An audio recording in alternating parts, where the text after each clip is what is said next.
দুঃখের পরে সুখ আসে, কি আসে? দুঃখের পরে সুখ আসে। নবী করিম সাল্লাল্লাহু আলাইহি ওয়াসাল্লাম যখন কুরাইশদের মাঝে তিনি দাওয়াত দিচ্ছিলেন, দাওয়াতের সুফল তিনি আস্তে আস্তে করে পাচ্ছিলেন।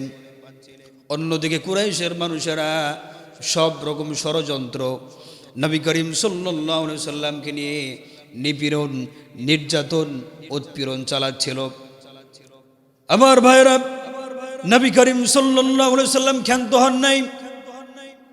হাদিসের মধ্যে পাওয়া যায় মেরাজ কখন সংগঠিত হয়েছিল এটা নিয়ে বিভিন্ন মতভেদ আছে, কিন্তু এটা পাওয়া যায় যে বছর মেরাজ সংগঠিত হয়েছিল সেই বছরে নবী করিম সাল্লাল্লাহু আলাইহি ওয়াসাল্লামের প্রিয়তম চাচা, নাম কি? আবু তালেব। নাম কি? আবু তালেব যে বছরে মারা গিয়েছিলেন সেই বছরে মেরাজ সংগঠিত হয়েছিল।